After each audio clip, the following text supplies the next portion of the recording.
Okay. Young sad Yori, I ain't got shit but money. Yeah. Post pics on Instagram that might steal your honey. Yeah. So hot I give the sun a run for his money, but I'm chilling like I'm Ice Cube, cold nose running. No. So listen, this video is gonna be a little bit different here.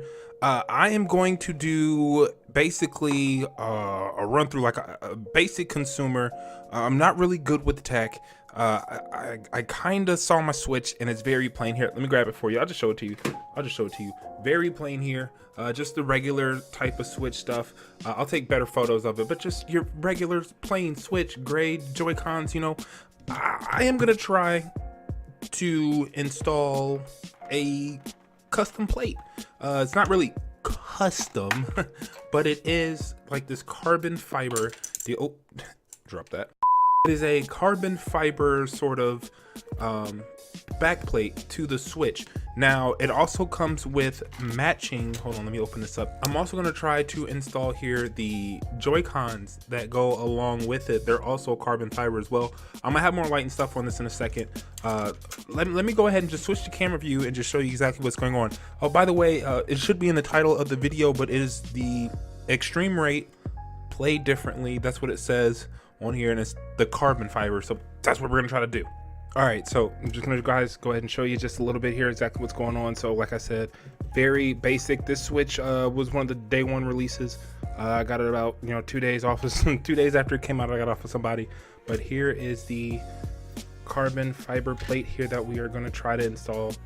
And then here, like I said, are the Joy-Cons. Now this kit comes with everything here. They do have the black buttons here with the triggers and everything else for the Joy-Cons. Don't know why that's really needed in the kit if it's just black buttons and everything else, but I will show you something else here in just a second. Like I said, here's the little clip for that. Just put that there. So there's that. What else I'm going to be trying to do here is I'm going to try to take one of my Joy-Cons, or both my Joy-Cons, and actually have here metallic buttons.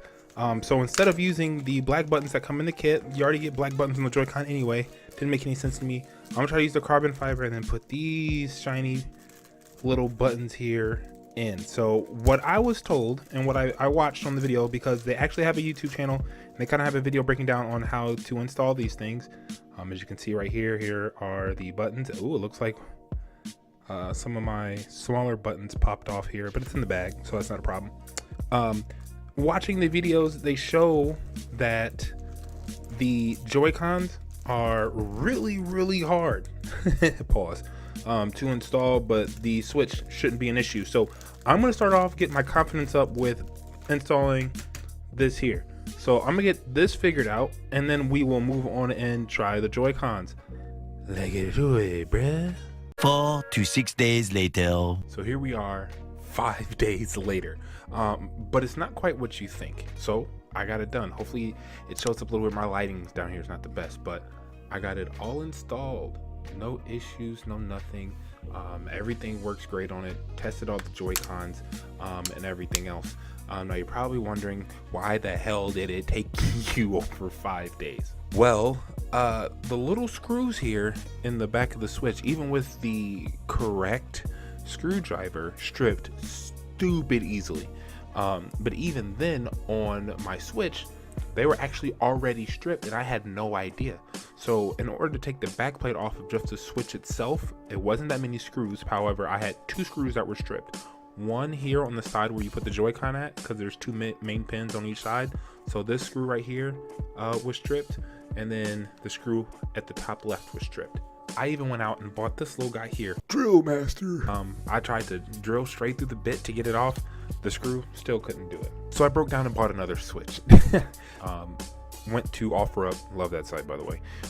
Found a Switch from a guy who's selling the Switch in the game. I ended up buying it from him. Immediately came home and then took the back plate off, and it had a stripped screw as well. So here I am now, money in the hole from buying the case, money in the hole from buying another Switch, and I still have another system with a stripped screw. However, I was able to drill it and get that one out. It was just 1 screw. I was able to get that one out. So after getting it out, the plate went on like a glove easily. And then here is the finished product. I do have some footage of the Joy-Cons putting together. Just as you can see, the Joy-Cons are really complicated, and I wouldn't even say complicated, they're just delicate. There's a lot of small moving parts you have to make sure, and there's a whole bunch of small little screws and everything else. I will say this, the video that is shown, it's no audio. The one that they show you on their YouTube channel in order to put the thing together. One thing they did not tell you, and also doesn't come with the kit, is tweezers. You need tweezers for the ribbon cables. If you don't have tweezers for the ribbon cables, it is stupid how hard they are to put back in. Pause. Ribbon cables in, the Joy-Cons, like I said, just took a lot of time. I got fat fingers, so I was just taking my time, making sure I got everything connected, all the screws back in. But regardless, it came out good. I would suggest, if you were to do this, make sure you have tweezers for the ribbon cables. It will save you a lot of time, and it also help you put in a lot of the smaller stuff back together if you fat fingering it like me. Also suggest, make sure that you check your switch before you buy any sort of case for it. Joy-Cons, everything, make sure none of the screws are stripped.